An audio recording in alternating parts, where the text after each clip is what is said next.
Good evening, everybody. Welcome to the Town of Foxborough Financial Summit. This meeting will be broadcast live and recorded by Foxborough Cable Access.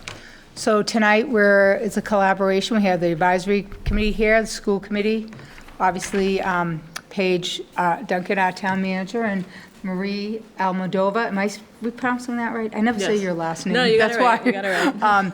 Are going to kind of lead us to, and to be giving, going everything through the information, and then we'll be having a little discussion on what is up for our 2026 budget. Thank you, Stephanie. People have to open up. Yeah, meetings, you. Oh, I'm sorry. That's right. That's right. We got more advisory committee. You guys want to open your meeting first? Sure. So, call the advisory committee meeting to order. so you're not gonna have school committee. Not enough school committee yet, so. Okay. All right. Oh, do you guys have to take a second? All in favor? Aye. Awesome. And so, when are you? It's because it's just Brent. We're not going to open. Right. Correct. Okay. Perfect. All right. Great. Well, just as by way of introduction, thank you all. As you know, this is held annually as we endeavor to begin our budget cycle, which will begin next week in earnest. We are up against a bit of a time crunch tonight. The school committee is meeting at 6:30, so we have 1 hour. We're asking that when Marie goes through her presentation, you jot down your questions so she can get through her presentation, and then we'll do questions at the end in the essence of time, because we don't want to hold up the school committee. And we do anticipate more members will likely be joining us as this goes on. So in the interest of time, thank you all so much for being here, and I'm going to turn this over to Marie. All right. Thank you, Paige. So this is the agenda for tonight. So I'll go over, as quickly as possible, I'll go over the financial policies and update on those, the closeout of fiscal year 24, where we are in the current fiscal year. We have some comparison charts for taxes. Then I'll get into the 5-year forecast. Then into some budget history, debt service, and then finally some current and long-term budget pressures, and then finally the budget strategy for fiscal year 26. So this is just a quick little thing here. So the town was able to, or we earned our second GFOA Budget Book Award. We're hoping, obviously the goal is to maintain this going forward, but the next one that we'll be aiming for is the annual comprehensive financial report, which is essentially, it's a supplement to your basic financial statements. So be on the lookout for that within the next couple years. So financial policies update. Some of you may recall that we did, the select board voted for some updates to these policies back in September to better align with best practices.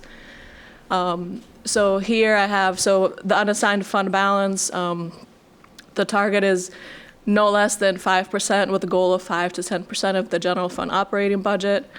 As of the end of fiscal year 24, we were at 10.6%. The unassigned fund balance plus stabilization fund target is no less than 10% with a goal of 10 to 15% of the operating budget. As of the end of fiscal year 24, we were at 16.15%. The stabilization fund, no less than 5% with a goal of 5 to 7% of the budget. We were at 5.55% as of the end of fiscal year 24. The next one is the capital stabilization fund. For this one, we aimed for at least $100,000 with a goal of $2 million. The balance on this as of June 30th was $305,378. The next one is the overlay reserve fund with a target of at least $440,000 each year. The FY25 overlay came in at $1,708,000. And this was due to some new growth. When we were setting the tax rate, there was a lot of new growth captured on the personal property side. So that's the reason for that balance being higher. But usually it's between $1 million and $1.2 million. The next one is the operating budget reserve, or the reserve fund. So we target no less than 1/10 of 1% of the net estimated revenues. The current budget is at 75,000, but for 26, we're looking to adjust that. And then free cash, the target is 3 to 5% of the general fund operating budget. As of June 30th, we were at 9.5%. The reason for this, we did have a high free cash number, came in at 8.3 million. This was the highest since fiscal year 2018, and I'll get into a little bit more of that shortly.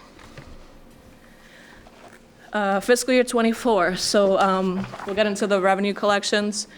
So overall, general fund revenue collections were 4.1 million higher than our estimates. Enterprise funds were 384,000 higher than our estimates. Tax collection, overall percentage collected was 99.4%. State aid was 97%. As we drill into some of the details, local receipts were 143.1%, or 4.8 million higher than our estimates. And some of the areas where we exceeded our projections was investment income, permits, the payment in lieu of taxes, and our hotel and meals tax. On the tax collection side, even though we collected 99.4%, we were actually short by 393,416. On the state aid side, we were short by 364,217. And the surplus in local receipts was essentially used to offset this 757,000 deficit. On the enterprise fund side, we had water revenue collections were at 103.6% collected, and sewer revenue collections were at 102.9%. On the expense side, we had budget closeouts totaling 1.8 million. I identified the departments that had budget closeouts. So in fiscal year 24, we had, there were vacancies in multiple departments, the town manager's office, finance, police, DPW, health, and land use. There was also a savings due to grant funding. So in the GIS budget, we had a grant that paid for our Permitize, which is our software used by building, health, select board, and planning and conservation. Marie, what does a closeout, what does a budget closeout mean? That's what closed out on the expense side, so that was unspent budget monies. It's unspent? Yes. It's unspent. Yep. On the police side, they had year 2 of their domestic violence grant, which pays for 15% of the salaries of 4 officers. They also had various injured on duty reimbursements, so there was a lot of money that was coming back into the police budget. Schools closed out $341,000. Group insurance came in less than the budget at about $402,000. Once again, this is also due to the vacancies, but we usually carry a surplus in that budget to cover any adjustments throughout the year. So if someone goes from an individual plan to a family plan, obviously that's a big jump. So we try to account for some of those changes. Now, the current fiscal year, we had our tax rate certified last week. So our residential tax rate is at $13.22, and the commercial tax rate is at $17.29. On the revenue side, the current overall general fund revenue collections are 1.3 million higher, or 3.5% than this time last year. Local receipts are 931,000 higher, or 19.8% higher than this time last year. On the expenditure side, current general fund expenditures totaled 32.5 million, or 37.2% spent. Enterprise funds, water revenue collections are 192,000, or 4.7% higher than this time last year. Sewer revenue collections are 211,000, or 22.1% higher than at this time last year. But on the expense side for the enterprise funds, Water expenditures total 1.8 million, or 25.5% spent. And the sewer expenditures total 715,000, or 39% spent. Now, if everyone spent their budgets equally each month, we'd be at about 42% spent. So on the general fund side, and on the enterprise fund side, we're below that percentage. On the revenue side, I did want to note the interest income is still high. So that's also why our local receipts are higher there. We also did receive the money from the Patriots, or the crafts for the soccer season. We usually receive that in December. This year we received, for the soccer season, $994,000. That included the Messi game, which was considered a special event. So we actually got a little bit more money there. We also collect the fire apparatus repair fees. That money goes to the general fund, so that's money that has to be essentially counted as one time, because it's not really money that's used for the other operating budgets.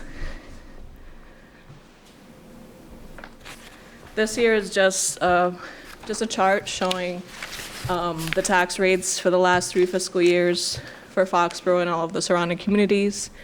There are a few communities that haven't had their fiscal year 25 tax rates certified yet, so you'll notice that there's about 6 of them that are blank. But for the purpose of this chart, we sorted them in order of lowest to highest based on that fiscal year 24 tax rate. So you can kind of see where Foxborough is compared to our surrounding communities. And you have, so Foxborough, Canton, Easton, Mansfield, Plainville, Stoughton, Walpole, and Rentham all have a split tax rate. This one just shows you the average single-family tax bill. Same thing, towns are organized based on the fiscal year 24 average family tax bill from smallest to largest. Foxborough's sort of in the middle there. This one shows you the average single-family value.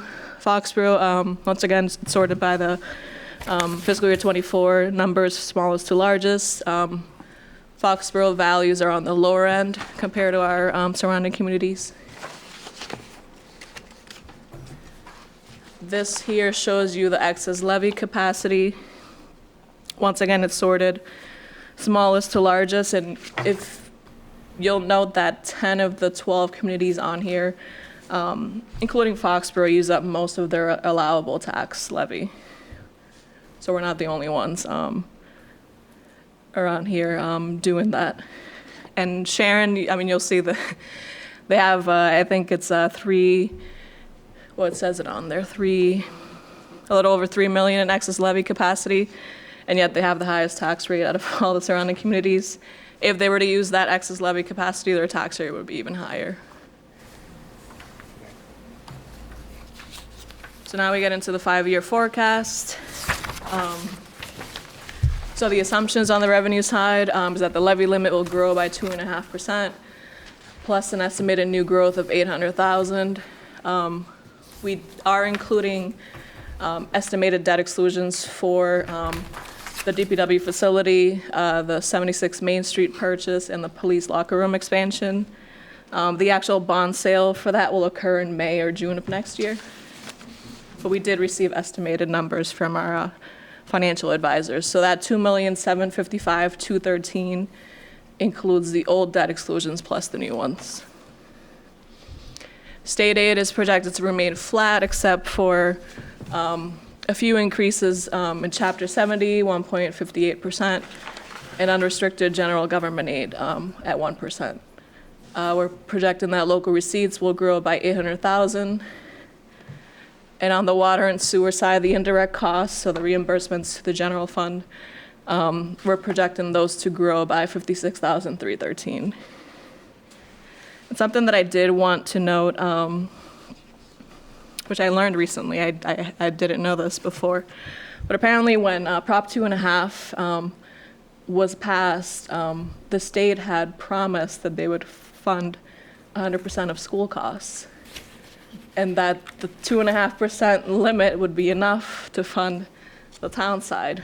Clearly, they're not funding 100% of the schools, so fortunately, I mean, this 2.5 cap really limits what the town can do, and we're not the only ones. There's a lot of communities that are in the same boat as us.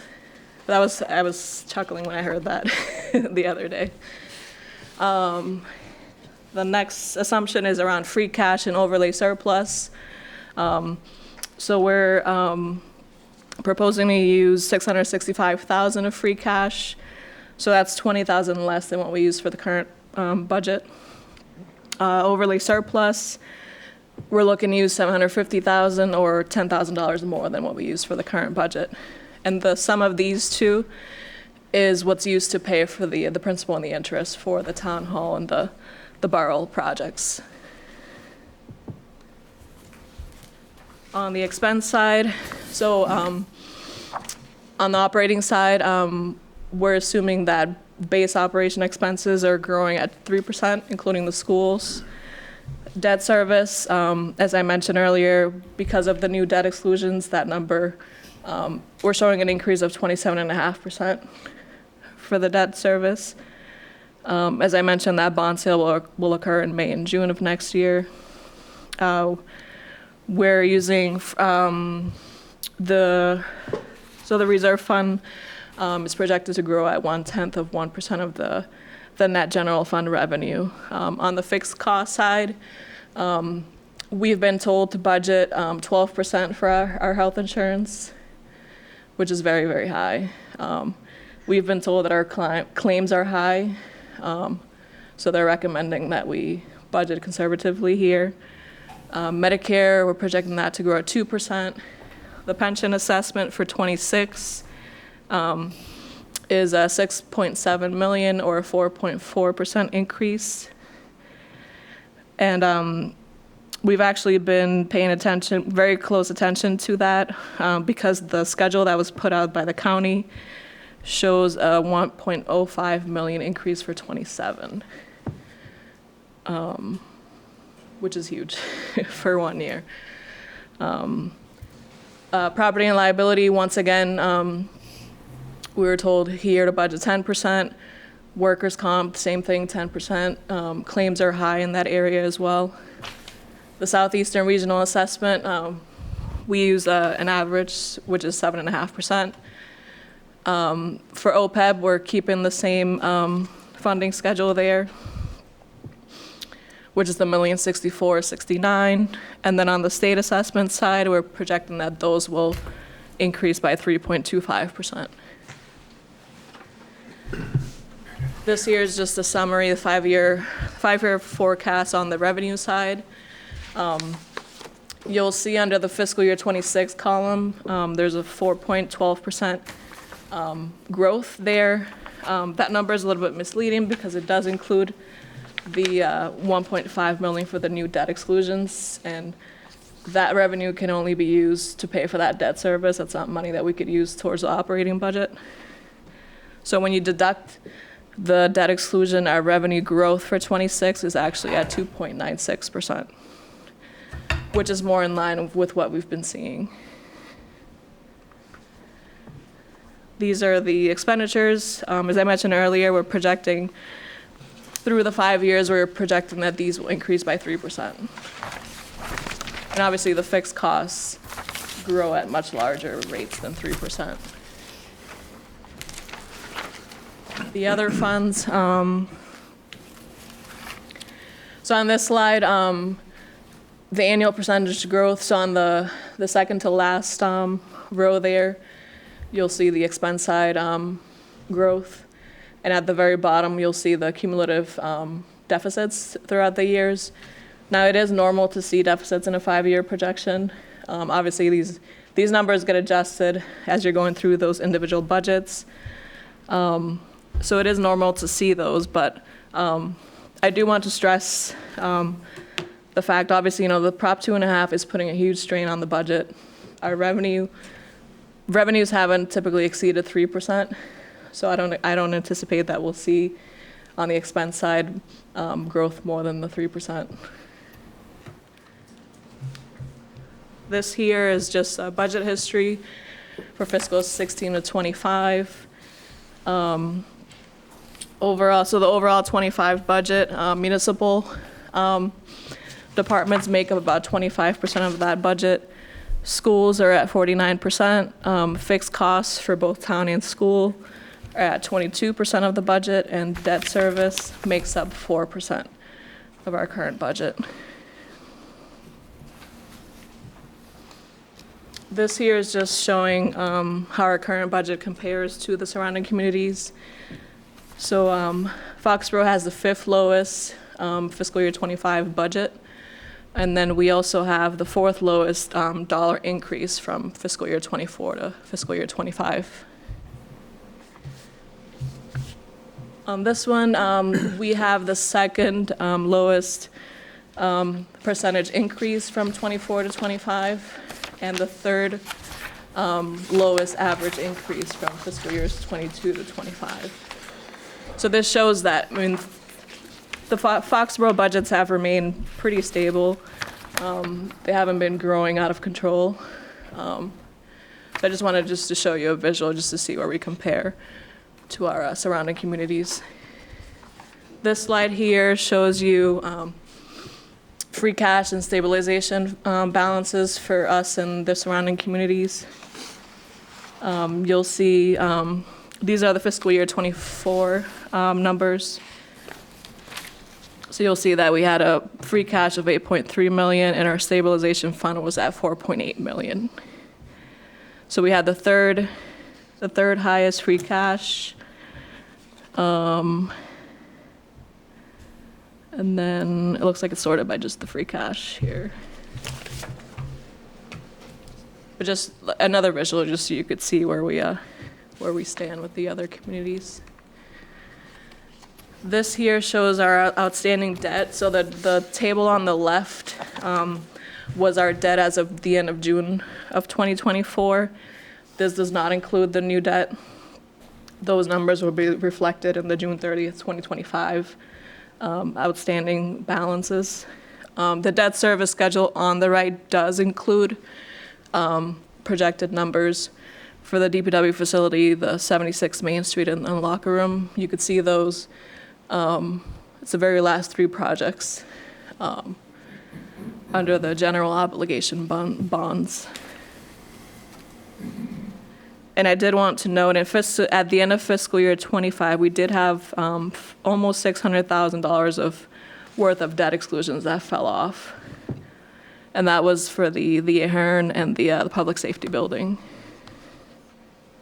So that essentially offsets some of the 1.5 million that we'll be taking on.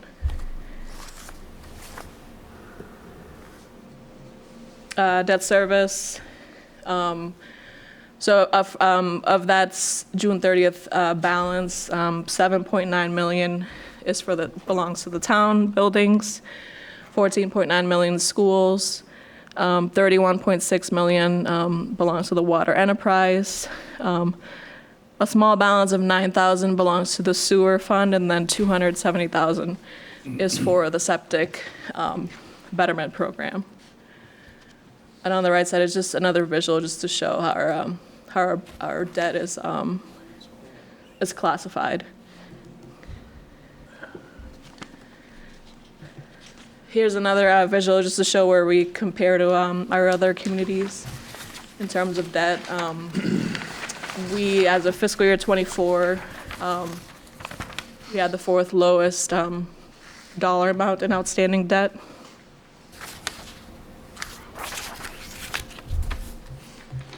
And then we get into some of the current and long-term budget pressures.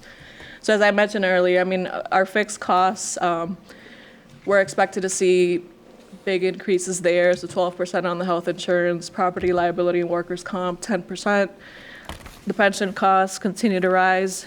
Unfortunately, with the pension, I mean, even with the health and the property and liability, but specifically with the pension, we essentially have no choice there. The county has decided to, for whatever reason, they want to become fully funded by 2032. It was actually the fiscal year 2030, but they did change some assumptions in their most recent actuarial evaluation. So now they're looking at 2032.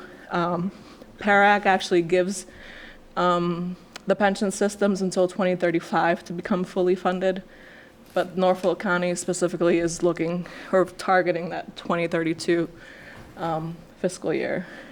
So I hate to interrupt, but all the town managers in Norfolk County are fighting this. We got some reprieve for this year, and I do anticipate that they see sort of the consequences of what they're doing with this aggressive schedule. So they've committed to go back and look at it and work with the communities. So we are still in negotiations for next year because this aggressive 2032 is artificially inflating, and our assessment will go up, but some other communities will go up exponentially higher. So there's quite a pushback to say, let's stick with the mandate as opposed to aggressively pushing it now at the detriment of our communities. Excuse me, what's driving that cost? they're saying, so one of the factors is the mortality rates. People are living longer. They did change their discount rate.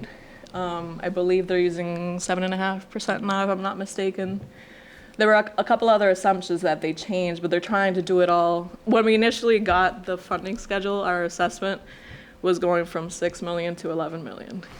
And we saw that number, we're like, wait a minute. Our 2.5% is well below that 5 million. So all of, like, as Paige mentioned, a lot of the town managers did push back. We did attend several meetings, and we were able to convince them to go back and have their actuary come up with a new funding schedule. But for now, they've only adjusted fiscal year 26. They still have to go back and adjust fiscal year 27. Because if they don't, that's, as I mentioned earlier, it's over $1 million. And sorry, and we are asking for that. We don't actually know what they didn't provide us the actuarial data, so that's, we're all pushing for that so that we could kind of double check their assumptions and their numbers, because this kind of came out of nowhere. Communities have been asking for months for this to be part of it, and all of a sudden they scheduled a meeting in 48 hours and laid this on us. So as you can imagine, we all went a little crazy. They moderated for a year, but we're now in the fight for the rest of the process. So obviously, from my time on AdCom and then here, I've heard this term fully funded, okay? Does that mean that we're funded for the like right now, or the projection, like when you say out to 32, that's how I assumed it was the projection out. But won't that number just always change? Like you said, as people are living longer, as you hire more people, as the salaries go up, those numbers will just continue to change. Like, you know, I mean, as far as, like, if someone is going out at 80% and they make $50,000 right now, they can project that number. I mean, I guess they'll project that number to the retirement age. But as towns do what they do, whether they give 2% raises, 3% raises, 4% raises, that number can always change. So I guess my question is, I'd like everybody to be fully funded, but what's the big deal if you're not fully funded? As long as you're putting in and the money is there to pay your retirees at the time, won't that just continue to move? Does that make any sense, like how I'm thinking about it? With the pension, we are required to be fully funded by 2040. The legislature has said you have to be fully funded by 2040. PARAC is saying 2035, just to give yourself a few years, because like I said, you know, these assumptions can change. But the thing is, once you become fully funded, so when we become fully funded, what will happen is, so say in 2032, our assessment will go from, I'm just throwing a number out there, from 8 million to maybe $1 million a year. So you'll have this huge drop. And this will be the same thing on the OPEB side. Now, the OPEB is not mandated by law, but when the credit rating agencies look at you, they want to see, I mean, this is a major liability on your books. They want to see that you're committed to funding this liability, but it is essentially a moving target. But eventually you do become fully funded, and your yearly contribution is not as high as it is right now. So correct me if I'm wrong, really what you're saying when we're saying fully funded, it's the past liability. It's a catch-up process for all the employees that we never paid the full amount for their futures. We basically were only paying the current liability that was going out the door. So that's why between OPEB and pension, all the communities got into a big trouble. I mean, the state's in even worse than us, but they don't have the same requirement. Ironically, obviously they voted through. But so everybody's trying to catch up, but really aren't as many communities that have done as well as we have with the OPEB especially, you know, as far as trying to get to a point where it doesn't hurt the town as much. Yeah. And to Marie's point, when it finally does drop, that gives us some breathing room. Yeah. So, Well, and obviously, I'm guessing other towns, like, we have developed a way to fund it. Yes. So other towns maybe aren't using their meals tax, and so we have found a way to do it, but I'm sure whatever decision they're making has to be doable for everybody, you know? I mean, well, I guess it doesn't have to be, right? Doesn't have to be, I guess. But you would think that, you know, what are other towns doing? I mean, we have found a way. some are doing nothing. You know, I mean, I guess that money, towns we are would in be a lot able to worse put that trouble. money into other places. Right. But at least we have found a way to help us without like the residents' tax dollars to fund it. Yep. Okay.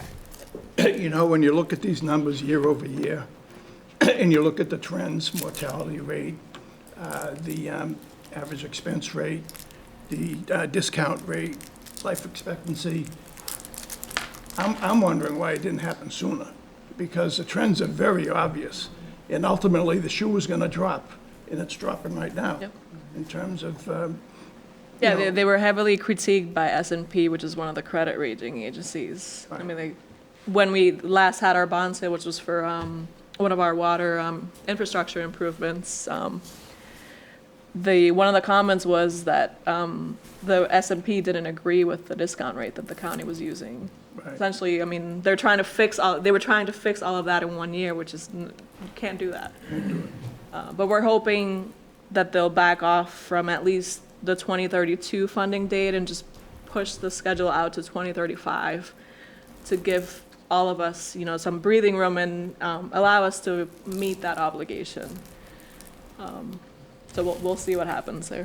Brent, did you have a question or comment? No, I was just reminding those who remember that it was 2017 that basically Foxborough started aggressively funding that historical underfunding. And we started doing it as a town long before a lot of the people that we're comparing ourselves are doing. So we've been doing this for years. We're going to get caught up before a lot of the towns surrounding us. And we've been dumping more money into this problem than most of our comparison towns. And that was probably when you and I started together. Yeah. So. So some other budget pressures, obviously the supply chain issues. We're seeing significant cost increases in several areas. Our utility contracts, so our what they call our COVID specials are going away. Our electricity contract, we're expecting to see a 32.8% increase there and a 40% increase in gas. It's still lower than what residents are paying, but I mean, it's a pretty big jump. On the state assessment side, there's usual increases to the charter school assessment. There's increases to the regional school assessment. Once again, the state is supposed to be covering 100% of regional transportation. They unfortunately are not. They're covering more, I believe they told us about 80%. If they were to cover 100%, we would save about $35,000 on our yearly assessment. And then obviously there's minimal increases to state aid year after year. The funding for the OPEB, we're trying to maintain that before it becomes mandated. We have obviously the debt service for non-excluded projects that I mentioned earlier. There are staffing needs in police, fire, and schools. Funding is needed for the next 3 years of collective bargaining agreements. We do have capital needs that are coming up, the Taylor School, the PFAS treatment plants. I believe we need 2 more of those. Obviously, there's roads and sidewalks, dams, stormwater management. And then the big thing is how do you maintain the current service levels, but also try to enhance services where there are needs. Here is essentially so you have 3 options when it comes to the budget. Option 1 is a level funded budget. So essentially the available funds are kept the same. This results in a reduction of staff and services, and it prevents us from addressing any staffing and budgetary needs. Option 2, level services budget, maintains the current service levels with incremental increases based on departmental and community needs. This option is the one that you've voted for the last 2 fiscal years. Option 3 is a percentage increase limit. It places a limit on the overall percentage increase. This option does prevent the town from meeting current and future service demands and budgetary needs. As far as the budget strategy goes, there's funding that's needed for contractual salary increases and operational and fixed costs that are outside of the control of the town. The total of $106,923,226 estimated revenues, including $10.5 million for the enterprise funds. This is enough to support an operating budget increase of 3%. And this is aside from the debt service. As I mentioned, our revenue growth is slightly higher because of the debt exclusions. So when you factor in the debt exclusions, the overall budget increase, which would be, which we could accomplish, would be closer to 5%. But departmental budgets would need to be capped at 3%. Departments will put forward their needs and prioritize both current and future needs. We are suggesting that departments level fund their expense budgets, meaning they won't increase their current expense budget unless they provide documentation and justification for additional funding. Then some questions to consider. Does the town want the same level of services? Do we want to allow increases based on need, just as we did the last 2 fiscal years? How do we address the staffing and the capital needs?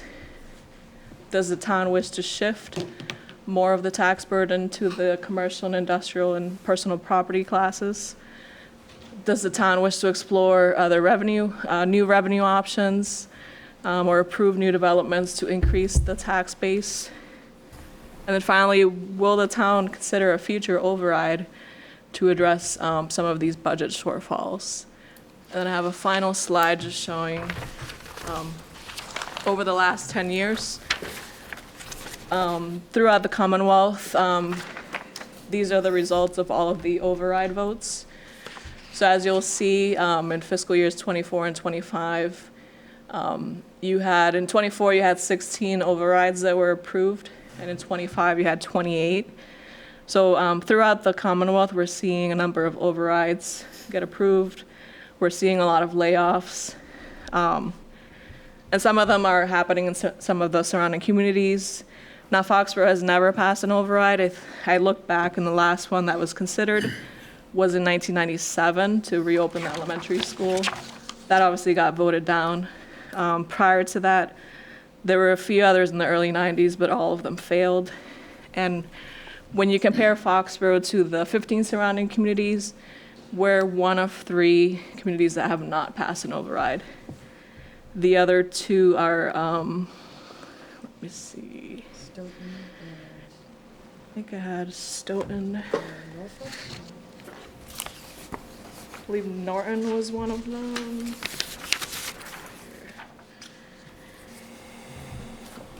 Yep, so Stoughton and Norton. But Norton was trying, I believe, Norton tried and failed. last year. And we are proposing that, just so, to be clear, but we are raising it as a subject that is coming up in a lot of communities with the pressures that are going on. Just to be clear, the headline is not We're recommending an override at this point. Yeah, like I said, just another slide just showing where some of the surrounding communities, are in comparison to us. I believe that should be it. Any questions? So what are some of the potential new revenue options that could be explored? What might those be? Route 1, they build.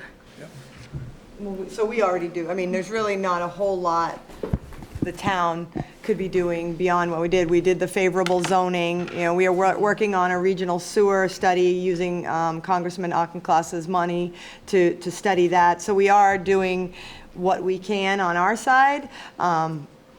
We're waiting for Route 1 to pop, but it has not yet. So I think we're a little bit not in the driver's seat there, but perhaps there are additional options we can look at. Certainly work with Catherine and, land use to consider those options.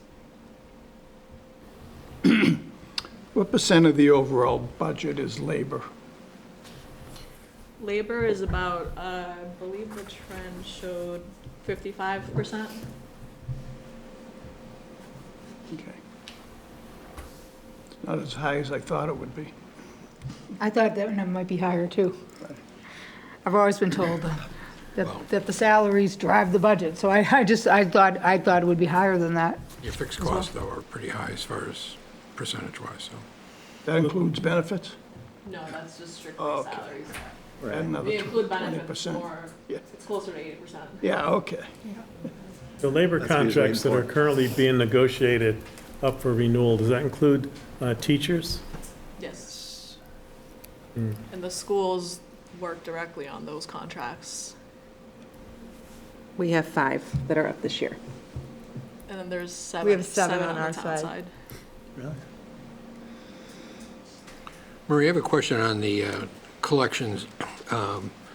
Obviously, shortfalls in tax collection on residential and commercial, that's just delayed, but can be obviously recouped at a later date, I assume. It's not something that goes Some, away. not all of it, yeah. The state aid, I'm a little confused on how we would have a shortfall of $364,000 on state aid.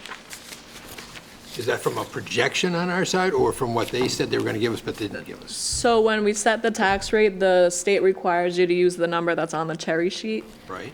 They never give you that amount.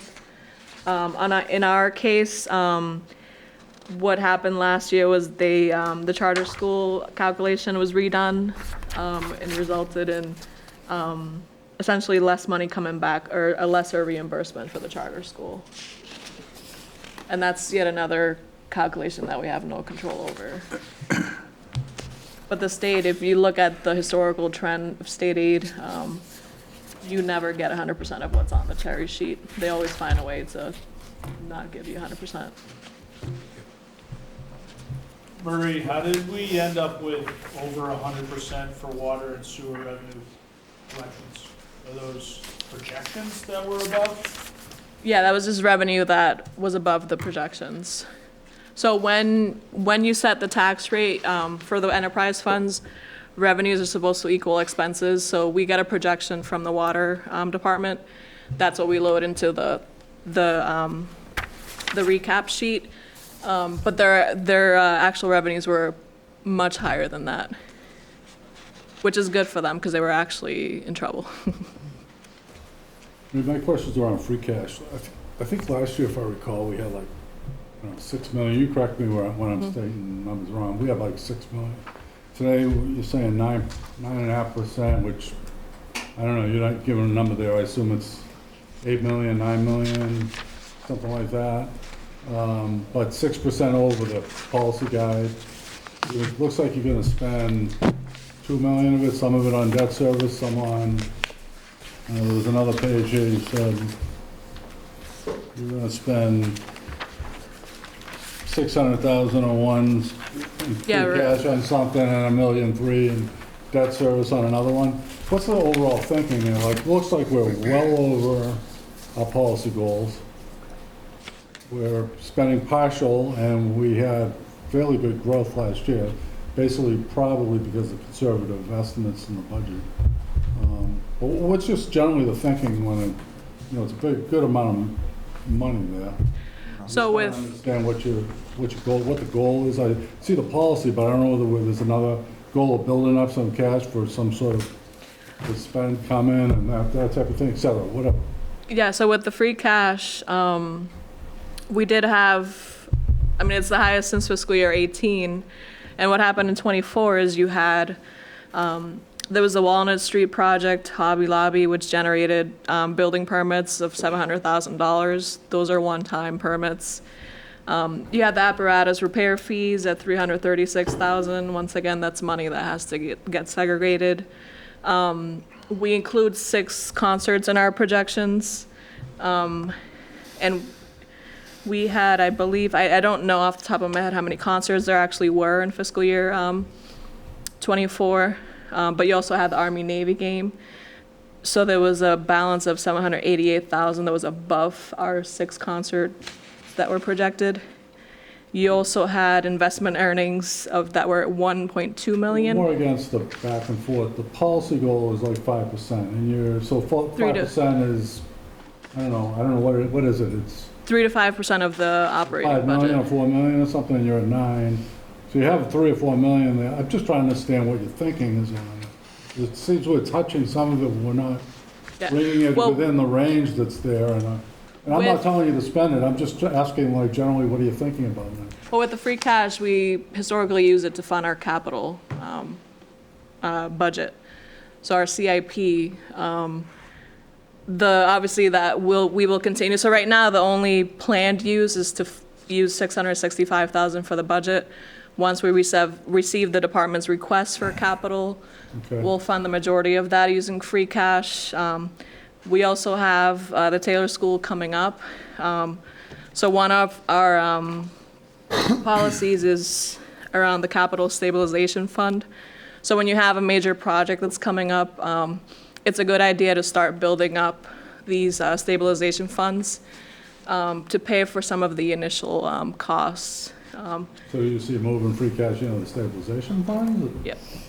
That's kind of where I'm getting at. Well, so Michael, too, even though you weren't like saying you should spend it, where were you thinking that, like, I know we're talking about, well, not that you can't. Well, I'm not trying to use it on good the practices, not on operating. So the only other place you're gonna leave it, and the 665, we're gonna have to use for operating, basically, because we have to bring that into the budget.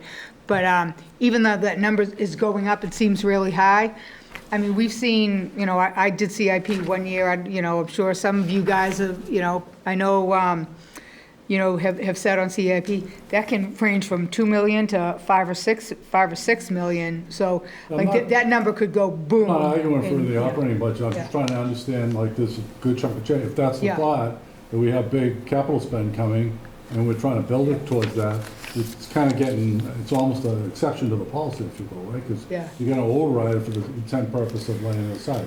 I was just asking, like, what is the consideration? Well, plus I think what Marie just said too is a lot of that, we brought in a lot more money this past year to go into the free cash, so that's why the free cash, like 3 or 4 years ago was down to around 2 million, wasn't it? I know that's just gonna go up and down, based on what comes in, what projects we have, so. And it's hard for Marie. Marie's job is obviously to play it conservative. Foxborough wants to conservative. So, for example, if you said, oh, well, because, we X, Y, and Z is happening next year and we're going to count on it, well, then if for some reason COVID, tariffs, who knows, we don't know what's coming next. The fiscal picture should change, and then we wouldn't have those revenues. So I think Marie takes just a conservative approach. And a year like last year, where we end up with the high permit fees, and again, these investment incomes that are coming in very high with the high interest rate, but we all anticipate they're going to be dropping. That's the type of thing you can't really bank on. It's great to get it, but we don't know if next year the same numbers will come in. So that's the challenge for Marie, is to try to, it's gambling really, and she's gambling with your money, so. That's why we set the percentage, right? That's why the percentage is a range. So going clear over the range kind of contradicts what that range really means. Yeah, but it was basically just the year that we had. Right. Yeah. You won't see an $8 million free cash year after Right, year. It was right. just. I think what Mike is asking is, are we looking to move that to certain accounts, or are we looking to What's keep the- it? what's Because the certainly use? there's always gonna be somebody who stands up at town meeting and says, why are we spending all our free cash? Who knows what's gonna happen? There could be another COVID, we don't know, right? And I think the answer is always, well, we keep an appropriate amount in there, and that's why we have this percentage, and now we're going over percentage. So I understand where he's coming from. Yeah, and the free cash policy, the revised one, says that we will leave no less than $2 million at the end of each fiscal year. And that doesn't mean we should spend the $8 million down to the $2 million, but, we have a lot of these one-time revenues that are driving that free cash I wasn't number. asking that either, to be frank. I'm honestly, Yeah. you just set the policy September, right, 3 to 5%. We're at 9, and I'm like, okay, what was the thinking when we said 3 to 5? Do we need to immediately start moving it to, because we were gonna move it to a cap fund or a state fund? Yeah, with free cash, That's fine. you should be just trying to using understand it the to process. target The thinking. one-time expenses, so your capital, building up your reserves. As you mentioned, Stephanie, you really shouldn't be using free cash in the operating budget, but unfortunately, we are in a situation where we have to, but we are phasing that out. Because when I started here, we were using $1 million in free cash. We're down to $665, so Yeah. we're getting See, there. every year, yeah. But, I mean, I think probably the one thing I would say is that, I mean, since I sat on AdCom, since I've sat at this table, I've pretty much been a broken record.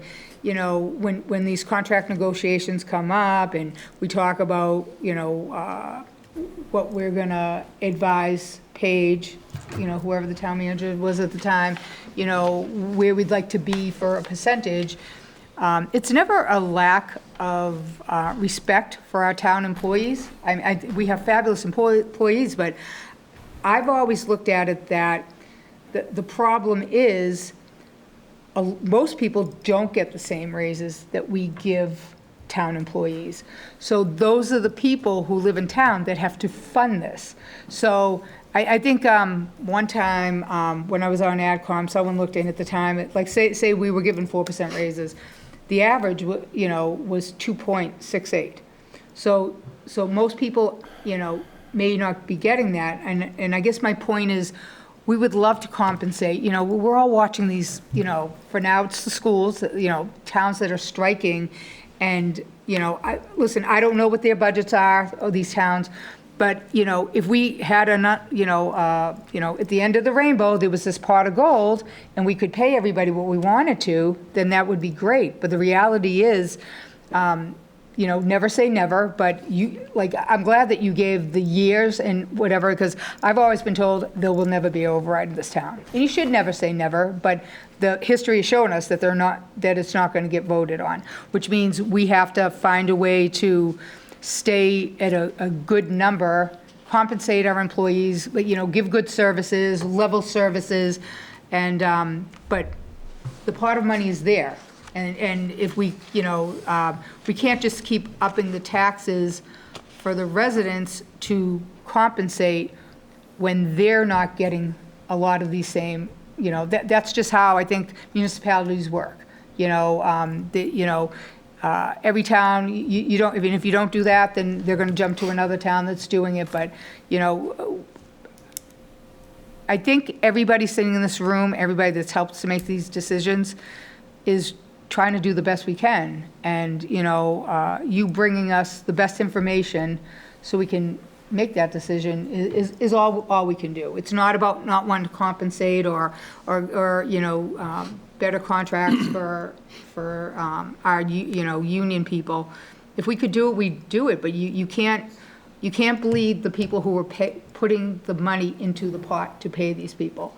We just have to find a happy medium that's good for everybody. So I guess, when we sit down every year, that's how I look at it.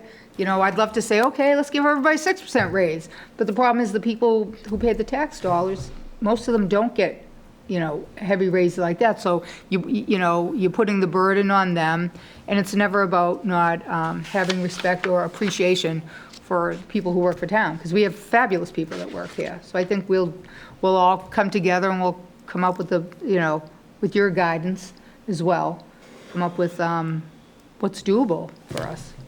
So Marie, when you walk through this, especially in the revenue side, 2024, we were over our estimates. It sounded very like it was a good year from a revenue perspective. We were significantly over. When you walk through the expense side of things and how a lot of these fixed expenses, pensions are going to 10%. On the expense side, there were some big additional uncontrollable expenses that are going to affect us for 2025. Can you net that out in terms of looking at 2025? And specifically, if the select board says we want you to develop the budget for the level services, option 2, then what would that look like in terms of, well, that would mean level services would have to go up by, the operating budget would go up by 2%, 5%. Do you have a sense of what that would be if that was the direction, level services? Yeah, if it's level services, you would essentially have to break out the budget, departmental, fixed costs, and debt service. Let me actually go back to that slide real quick. So the revenues that we have available, including the 10.5 million for the enterprise fund, I'm looking at the second bullet point on the right side. We have enough revenues to support an overall departmental budget increase of 3%. And this is aside from the debt service, which is, like I said earlier, includes those new debt exclusions. So really, I mean, our revenue growth is just shy of 3%. And what we're saying is that's what we could afford on the department side. Fixed costs obviously are a lot higher than that, but we're hoping that once we see those actual numbers sometime in February, March, that those will be a lot lower than what they're telling us. So Mr. Beck is telling me we have about 3 to 4 minutes left. So were you looking for us to for the board to give you a direction tonight? Yes. Okay. So one of the 3 options on the Okay. left side. Did anybody else have One question about the insurance. So 12% on health, 10% on workman's comp, and 10% on liability and property. Is that a year-over-year increase that we can expect to see, or is this a standout year? That's what they're telling us, yeah. Meaning every year we can see an additional 10% on top of what we're just paying? next year. They Well, said that's- this year it's getting, they actually said that it's been, we just met with them 2 days ago, and they said we were they feel peaking at the sort of bad time. It's been 10 to 12 the past few years, and they said they think they start to see the market breaking a little bit, so they're hopeful for next year. But from a forecasting point of view, they are always recommending around 10. What is driving those costs? Is the use of workman's comp, does that influence the amount we pay? So even the health insurance, if we use the health insurance, they're gonna increase the costs of our? Yeah, if your God. claims are very high, which we have very high claims. So through Maya, we're basically a self-insured group. So But it's using it directly is to rates. we're being penalized for actually using an insurance. Well, you're being, Self-funded. The whole thing with insurance is they don't want to pay out, so if they do pay out, you get punished. yeah, you're not being penalized, but if you Okay, right. if you paid in $1 million and you used $1.1 million, obviously they've got a shortfall they've got to fix. And because this is not an insurance company that looks to make money, which is not like a Blue Cross or whatever, you still have to make our pool, which is how many communities in Maya? 100 and something, I believe. Basically, that pool has to stay solvent. So that's what the rate increases are basically doing, is just keeping the pool. Okay, so it's not just Foxborough? No, It's no, all no. towns? And quite honestly, within the pool, if our use is lower than somebody else in the pool, the rates are different between the communities that way too. So you get a benefit if you actually were to have less workers' comp claims than every other community. But, it's not like wild Right. benefit, but you do get a benefit.